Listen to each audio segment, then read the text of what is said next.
Feydy from Paris. So we'll give a talk about the efficient kernel product for automatic differentiation libraries. Okay, so first of all, thank you very much to the organizer, especially Martins, who accepted my very late registration. And as you'll understand very quickly, they decided to showcase the diversity in our community in the very first two sessions, because today I'm going to introduce to you the use of automatic differentiation libraries for shape analysis. Okay, so more precisely, I will focus on PyTorch, which is autodiff library recently released by Facebook. And why? Well, because it's the most flexible out of the current bunch of Theano, TensorFlow, PyTorch. Okay, so we'll see that it's very flexible indeed, but it's also completely focused on deep learning, which means that if you want to use it out of the box on shape analysis tasks, you'll run on memory overflows. So to alleviate this, Benjamin Charlier, Joan, Glaunès, and myself, we propose to you a new piece of software, the libkp, which really is just a bunch of CUDA routines wrapped, embedded, with MATLAB, Python, and PyTorch bindings. Okay, so by the end of section 2, you should have heard the good news that now we have very flexible and scalable development tools which will allow us to implement our wildest dreams. So to showcase that a little bit, I will illustrate to you I will introduce to you the normalized Hamiltonian setting on which I've been working in the last few months with Alain Trouvé. Okay, but first of all, a quick reminder on how do we actually implement those ideas on shape analysis on real data. Well, in the point cloud case, our shapes are encoded as point clouds with velocities or momentas, which are also discretized as float arrays of dimensions, say n by d, where n is the number of points, and d is the dimension of the ambient space, so typically 2 or 3. Now, in practice, when we have such data, what we want to compute is typically formulas like the Hamiltonian, which is half of the quadratic form kq applied to p, or if I write it down, if I write down everything, 1/2 of the sum of the pairs of points k of qi qj p dot pj. Okay, so this one is pretty straightforward, but to get geodesics, to get LDDMM theory, you also need to be able to compute the gradients of this quantity with respect to p and q, and if you can, the second derivatives also. So now it starts to get complicated because this one, okay, you can implement the second derivatives, but if it starts to get a little bit more complex, it really takes months to implement a real LDDMM pipeline. So, or should I say, it took months until deep learning hype started to touch the engineering community, and that a few big companies decided to give us very efficient libraries to compute gradients. So how do they work? How do you numerically compute the gradient of a function f from Rn to R? Well, as you know, if you have a smooth function, you can say that the gradient, or the L2 gradient, is a vector of partial derivatives. Okay, derivatives with respect to the first, to the second, to the nth variable. And all those partial derivatives, well, you've learned it in your calculus class. You can approximate them with a finite difference scheme, okay, forward scheme. So it all looks great when you teach it to students, but the problem is that it's not tractable in practice because it requires, I mean, this method of computing gradients, it requires about the dimension of your space, so the number of points, times the evolution of f. So, okay, so how can we compute gradients? Well, thankfully, there's another method. There's a backward method, which is called backpropagation, to compute the gradient of arbitrary functions. to understand how it works, you have to generalize a little bit the definition of the gradient. You have to leave this vector of partial derivative things and consider the gradients of arbitrary functions between Hilbert spaces. So let's say that x and y are two Hilbert spaces endowed with a scalar product, and that f from x to y is a smooth map.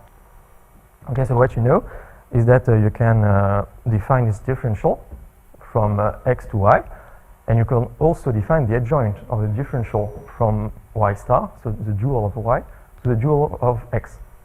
Okay, and now the good thing is that since you're in a Hilbert space, you got the Riesz theorem, the canonical isomorphism, which allows you to identify y star with y and x star with x. So really, you could compose the adjoint of the differential with the Riesz isomorphisms, and you get a linear map, continuous linear map from y to x. And this, we define it as a gradient of f at point x0.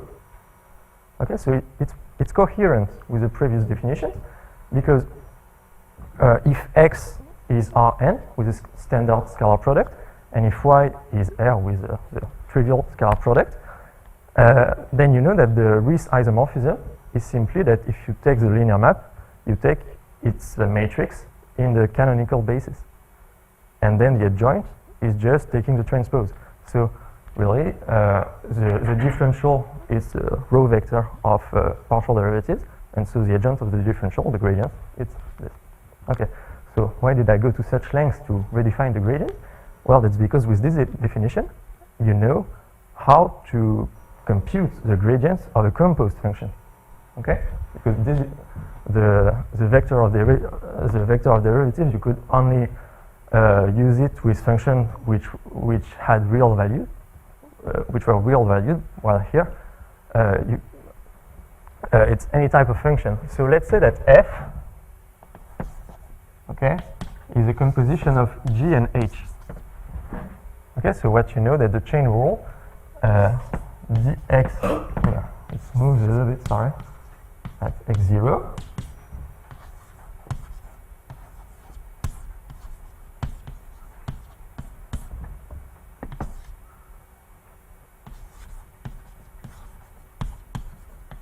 Okay, so here that's the composition of linear maps. Okay, you shouldn't forget this. Okay, so here I can just apply the adjoint.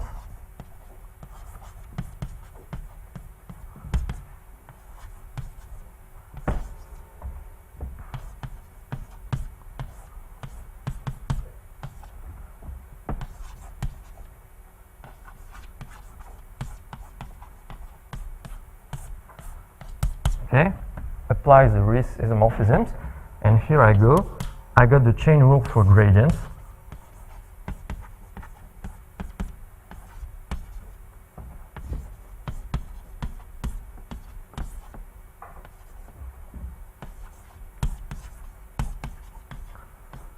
Okay, now the good thing is that we've seen that the gradient of f is just a compose of the gradient of h and g at the different points which were the intermediate results of our computation. So I can summarize this this formula in a simple graph. I say that, okay, I got x0, which is transformed by h into some x1, and then into some x2, which is my output.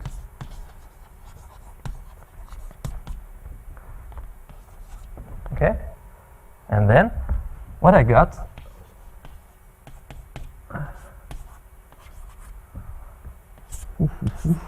okay, so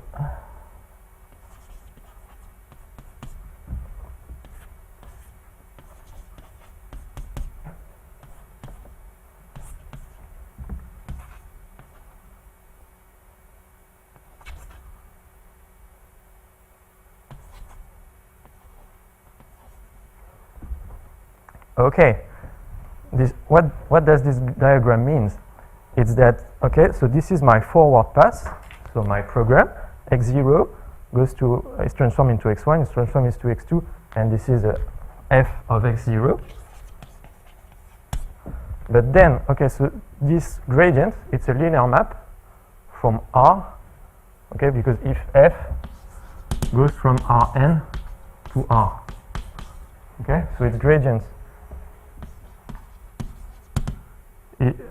at some point x0, it goes from R to Rn, okay, and so it's just a vector, and you can compute it by saying, okay, I evaluate this function on the dual vector 1, which is a canonical dual vector in R, in the one-dimensional vector space. And what I'm just saying is that if I consider this diagram, okay, here I say I evaluate gx of j at the point x2.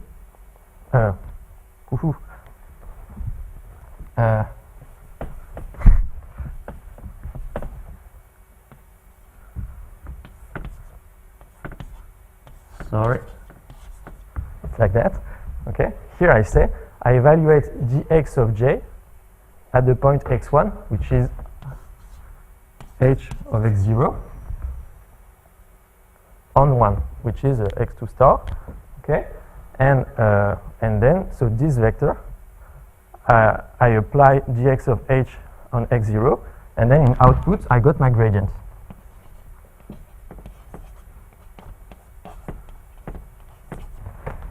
Okay, so now we know how to compute the gradient of a simple composed function in a single forward-backward path. And what's good is that this process, I can generalize it to any composition of functions. Okay, so I'm going to write it down on the other side because it's important.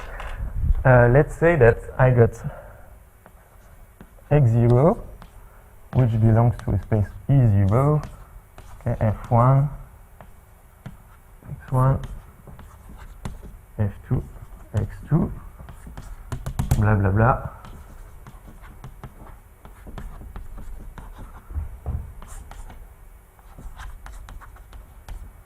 Okay.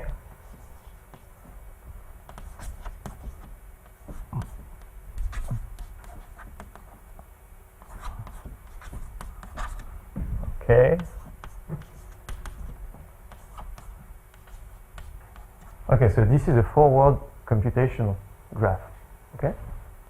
Like say the one which takes as input Q and P and outputs the Hamiltonian H of QP. You can write it as a program like that.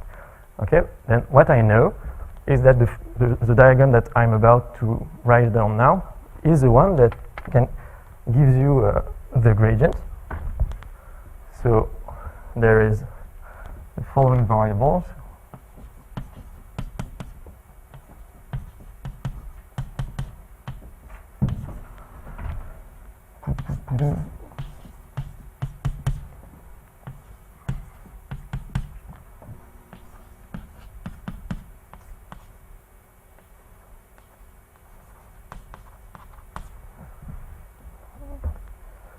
Okay, so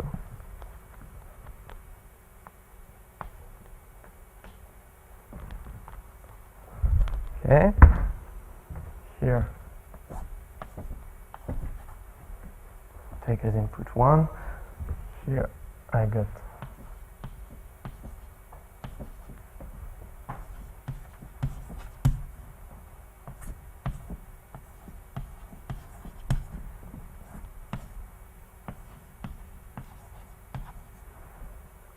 okay, so this is a backward path.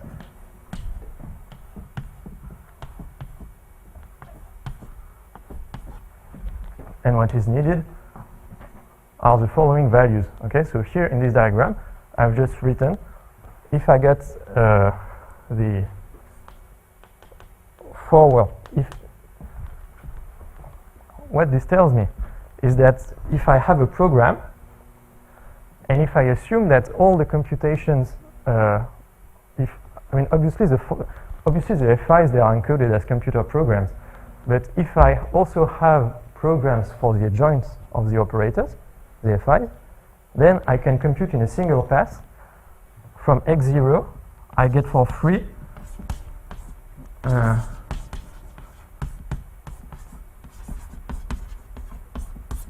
the gradient. And how do I do it?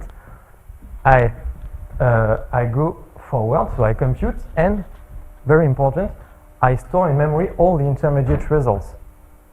And then at the end, I go back, I put 1 here, okay, because it's the gradient of a real valued function, and I apply all the adjoints of my operators with okay, these vectors who goes backward and the stored values in memory.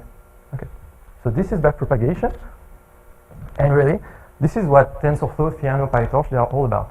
Okay, basically they do this task for you. This because here I have a simple graph composition, but it would work with any directed acyclic computational graph. Okay, you could do it. So this is what PyTorch is all about. And really, if you dive into the source code, you'll see that PyTorch is just a combination of 3 modules that I write down now.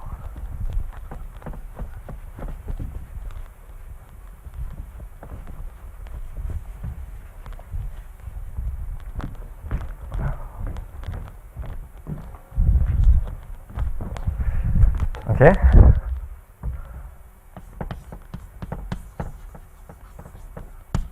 With PyTorch, you got first. Okay. When you use PyTorch, first you import the libraries, and you set up a flag to say if you want to use CUDA or simple CPU applications, and then you define simple variables. And the flag tells you if you're going to make your computation in GPU or CPU mode. So PyTorch, the first module is simple array operations backend.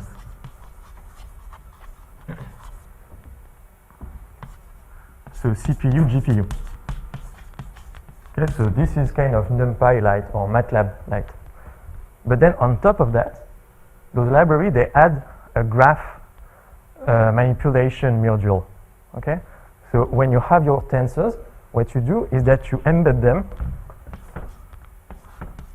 into variables objects, which really are just a tensor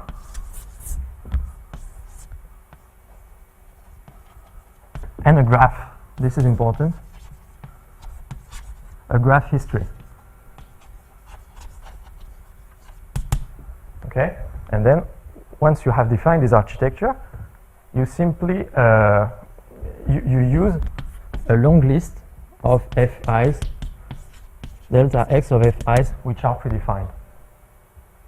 Okay, so here I show you how we compute the Hamiltonian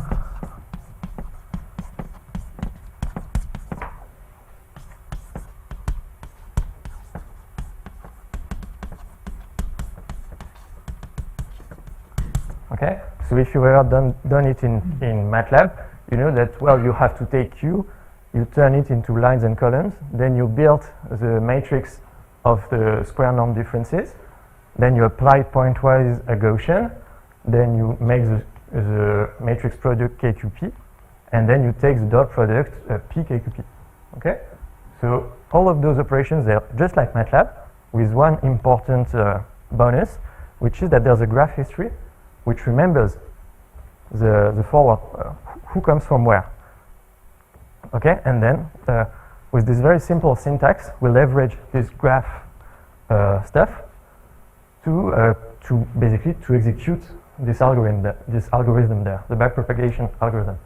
Okay, so it all looks good. Okay, I'm a good seller for PyTorch, I hope. But if you really do it, if you take this code and you run, oh, you get an out of memory error. Okay. And why is that so? Okay, so let's see. Let's visualize the computational graph of h, of the variable h. Okay, it's there. Okay, so what you recognize is, okay, so all the white stuff, the white nodes, that's your adjoint variable. Okay, so you recognize sub, division, exponential, matrix product, dot product, and all that. Okay, in green, it's the 1, okay, that you put, and in red, that's the 2 variables of which you compute the gradients, okay, Q and P. But here, the most important thing to look at on this diagram, that's the blue nodes, which are really the blue arrows here, which represent the variables that were stored in memory. And what you see is that PyTorch is very naive, okay? It stores all the intermediate results in full memory. So in particular, it stores the whole matrix, which is n by n, okay, which is quadratic. And this is why you get memory overflows. So what should you really do? Well, what we really want is an operator which takes as input x, y, b, and output sum of k of xi minus yj bj. Okay? So we want to implement this and its derivatives directly in CUDA without telling PyTorch, and so without letting him have the chance to store in memory everything. Okay? And this is exactly what we provide. Okay? We provide a new kernel product operator. Okay, so you see here I just say take the kernel product with sigma QQP Gaussian kernel. Okay, then use it, and for PyTorch, this is a new computational graph. Okay, so the forward we implemented it in CUDA, and the backward, well, is implemented CUDA also. Okay, all the derivatives we compute them by hand. So now, okay, so do you have any question for at this point? Okay, so I'm telling you that what we really did is that we encapsulated the kernel product, which is a memory-intensive part of an LDGMM program, into a PyTorch node, which calls custom CUDA routines. So now the question is, how do you actually compute this kind of stuff on CUDA? You also need to provide the gradient. Yes, yes, we provide the gradient and the second order gradient too. So it's enough to make a gradient descent with LDGMM. Okay, and then you do that on the, so the gradient computations are done on the fly, or? Yes, yes, yes. So they're not stored in memory? Yes, that's it. So that's the big thing, yeah. The gradient Yes, yes, yes. We don't store anything. I mean, the only thing which are stored are the blue stuff, P, Q, QS, okay? But not the K of QI, QJ. Okay? You only handle scalar kernels, or you handle matrix kernels as well? So that's why Joan is in the paper. To be honest, we only made it to work like 2 weeks ago. We had hooray, we were able to do it. And so we rushed to write a long paper and all that. And I mean, right now there's no non-scalar kernels, but I mean, Joan has a CUDA code to do it. We'll incorporate it, and in 1 month or so, it should be good. And what about adding your approximations of the kernel? Which kind of approximation? Do like say fast Gauss transform or some kind Yes, of yes, yes. approximations and get Okay. the. So this, I'm not an expert on this, but we wrote a very, very long documented technical documentation on that. We document all the syntax. So really, if you have some custom code, it should be, you just hire a postdoc or something, and you give him all the documentation, and he should be able to wrap it into a nice PyTorch object. So, but we didn't do it. Okay. So now the question, okay, so how do you compute this kind of stuff on the GPU? Well, first you have to understand what's actually a GPU, okay? Because we're all accustomed to the good old sequential model of computation, which is basically we have a very smart CPU with very quick access memory, okay, all in its brain, and a very slow access memory, the books, okay, the hard drive, and we simply execute instructions, okay?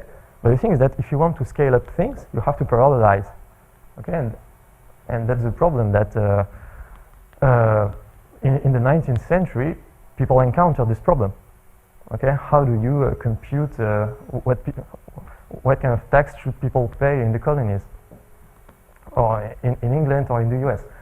Okay, and what's funny is that the architects of the 19th century, they really came up with the same solution as the current NVIDIA engineers, which is they all use the same. Okay, so here you can say it's a GPU. Okay, and what you have is a device memory. Okay, it's just a RAM on the GPU and loads of small blocks of workers. Okay, all of whom are the same. And if you go into one of those blocks, everybody has a thread. Okay, they all have a thread memory. Okay, so bunch of CPU. But I think that this you already knew it. Okay, when people speak about GPUs, they'll say, well, we've got a bunch of processors and all that. But the thing is that if you have a few thousands of processors, how do you prevent people from all rushing on the same memory address? Okay, how do you prevent bottlenecks in memory access? And the real trick in this picture is there, in the small library in the block. Okay, what is called a shared memory. So already in CUDA, you have three types of memory. You have the big one, you have the very little one, the registers, and you have an intermediate level of memory. And if you really want, if you want to do your own fast ghost transform or anything, you really have to take this into account. Okay, so I will spare you the actual CUDA code. Okay, but what's important here is that we start with data on the main memory with a few identifiers in the thread memory, and really most of the code, okay, this is the actual kernel computation, and most of the code is memory transfers. Okay, but thankfully we did, so you don't have to do it again. Okay. Are you doing any kind of latency hiding? No. Okay, because that's really important when you try and yes. We are not that that low level. We already know how to make some good templates in CUDA, and it's already good. Okay. So so really, so baseline of today's talk, the first two sessions, that now we have a very flexible and scalable framework which allows you to compute the derivative of any program you like without memory overflows. And now, sorry to interrupt. I didn't understand anything. How do you prevent different CPUs accessing at the same time the shared memory? Yeah, no, the shared memory is okay. Why is it okay? No, because actually, this is really the real problem. It's not that much the memory, the concurrent memory accesses. They're actually right. Yes, I mean this is comment dirais, this is managed by the compiler and all that. Right. I mean, really, the problem that we solve by hand is the problem of distance from your table to your information. And so in this example, it's just that you don't want every time people go and look for information. Like if a thread computes a line of the KXIYJ, you don't want it to go from its bureau to the main library every time. Oh, I see. Okay. So I mean, You have a local library. yes. So what you really do is you take them all together, go and okay. So now we've got fantastic development framework, and now what I just want to showcase is you can do basically whatever you want. Okay. So a quick example. We're going to normalize Hamiltonians and see how it goes. Okay. So first, why would we want to normalize Hamiltonians? To understand it, you have to understand why LDGMM kernel cometrics are actually popular. I think you can argue that on landmarks, it's the cheapest metric, really. Why? Because you know that if you want to compute geodesics, what really matters is not GQ, but it's inverse KQ. And then if you have GPU, if you have a point cloud, what is the most parallel way of getting a full tensor? Well, it's to use a formula K of QI/QJ. Okay, so those kernel stuff, they are really the cheapest. And what's great is that you have a very nice theoretical background and all that, which is that those kernel cometrics and the geodesics they define, they can be lifted in the space of the diffeomorphisms of the ambient space. Okay, with those metrics. So the invert matrix is just the convolution operator, and okay, so you can lift the geodesics. And really, if you show it to students, they may be tempted to believe.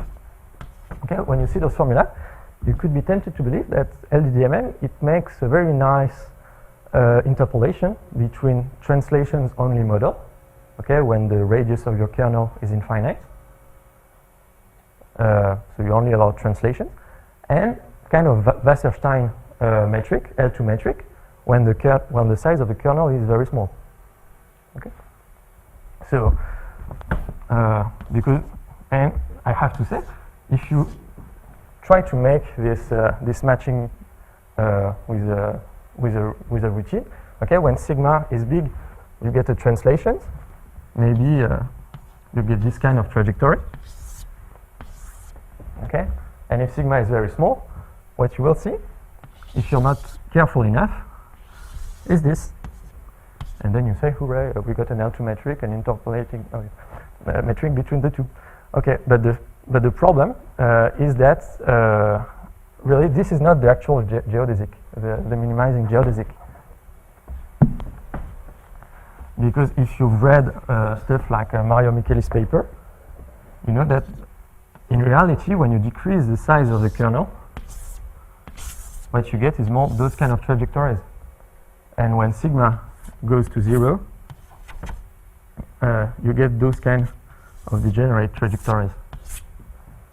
Okay, and this, and this is due to the problem that that you got this co-transport thing, which is solved if okay, so I'm late, so I won't have time to tell it to you, but if you basically it's the problem here is that if you have 2 points and they are close, then transporting them only costs the same as transporting 1 point. And why is that so? Basically, it's because KQ, which is the inverse of GQ, if you make the sum of its line, typically it would be 2 or 3. And so you divide the cost by 2 or 3 when kernels are closed. And so what we propose is that you can actually, through a small iterative routine, you can normalize the norms of the KQ, and then you will get something which is much closer to a measured transportation program, and which penalizes translations. I mean, where you get those lines. Okay, but okay, so I won't have time to tell it to you. But okay, so the main contributions really, I mean, for you, it's that now we got those flexible and scalable development tools. You can implement easily metrics which are outside of the LDDMM framework. Okay, you can act on your kernel metric, do whatever you want. Okay, and I think that's good. So the schedule for you is that right now you have access to a detailed PDF report for lectures, if you want to give it to students, with several bindings. In 2 weeks, we should put the full report on archive. Then 1st of January, let's say, we'll have implemented, we already have most of the code, but it takes time to incorporate all the currents, varifold kernel operations. And maybe 1st of April, we'll have a paper on those normalized Hamiltonian things. Okay. April Fool's Day. Yeah, oh yeah. Okay. So, okay, thank you for your attention.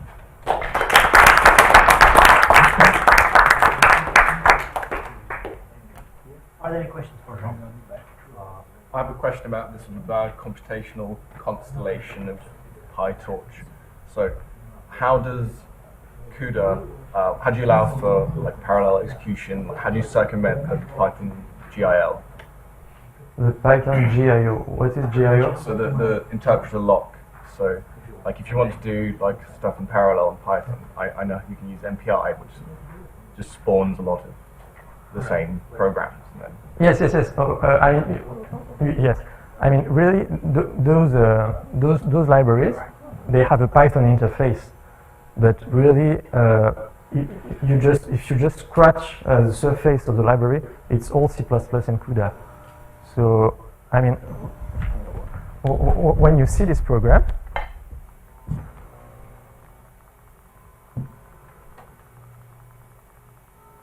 okay, those lines, that's the only Python lines that are actually executed, because when you write like the sum, it directly codes a C++ routine. Okay, so the overhead for using Python instead of a more efficient language, you only pay it like once per matrix product. So it's negligible compared with the overall cost of making computations. You know what I mean? I mean, yeah, sure, but the actual plus they are in GPU. It's not Python. right. It's as if you were the minister of, and you just say do that, and people do it, and it's not Python. It's much more efficient. But you can just fork inside your C++ library, and that's not gonna be blocked by it. I think that's It doesn't really have a good mechanism of distributing over a whole bunch of GPUs or CPUs. We can access different ones, but it's not magically distributing it over 10 GPUs for you. That's the question. no, not quite. Okay. Right. Maybe maybe. Okay. Yeah, so thanks for your talk. I think it's a very important point that you are communicating, because this really makes implementing things and experimenting way more easy. So I have done some of the same approach in Ciano. So Yeah. and so I have two questions regarding that. So one is that Ciano has a GPU flag as well, Yeah. and then it automatically runs on GPU. So can you just give us some hints how it compares on GPU in Okay. So there's a big difference in the workflow of Ciano and PyTorch. Okay, and what is it? It's just that, okay, so for those of you guys who don't know, Ciano is kind of the legacy autodiff library. It was started like 8 years ago by people in Montreal, and their idea was that when you executed those lines of code, nothing was actually computed. Okay, you were just slowly building a computational graph, and then when you called a compile function, it looked at this graph, it tried to optimize it one way or another, if it was smart enough, and then it translated it as a C++ code and called GCC to compile it. Okay, so what this meant, and this theoretically it should be the fastest way of computing stuff, but from my experience on our problems, it didn't really improve performances that much at a strong overhead cost, which was that it took like 5 minutes to compile every time you launch a script, and it's a fixed structure. Whereas here, I didn't insist, but with PyTorch, it's not the same as with MATLAB or TensorFlow or Ciano. In PyTorch, you can actually do four loops, ifs, and it's going to work. Okay, so really, theoretically, PyTorch should be a little bit slower. In practice, it isn't. Anyway, Ciano is going to die. They have decided to get it. And this one is much more flexible. So. Another detailed question in terms of your memory management. Yeah. Can you insist that certain memory is only stored on the GPU and never back and forth? Yes. I mean, right now, okay, so with PyTorch out of the box, it does it. Okay, you can say everything is stored in the GPU. Okay, it does it. And here with our code, right now it loads, unloads everything each time we call it, because our CUDA routines that we had, which are actually legacy CUDA routines that we used with our MATLAB development chain, it takes as input CPU arrays.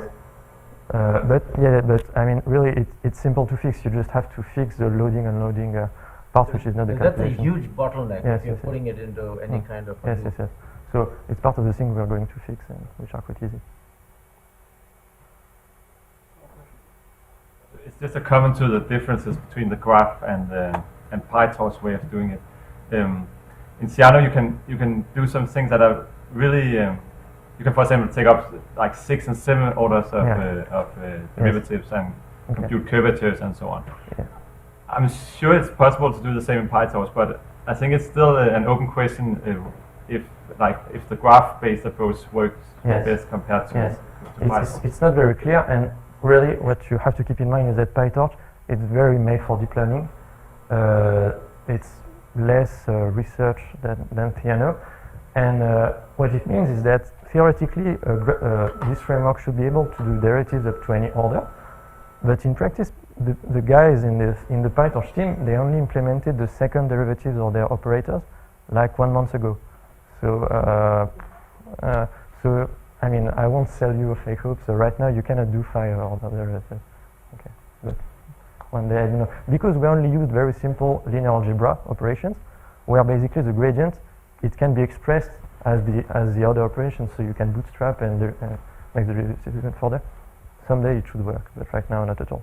I mean, I realized yesterday that in their LBFGS optimizer, they hadn't even implemented the line search, so that's really not good. Thanks, speaker again.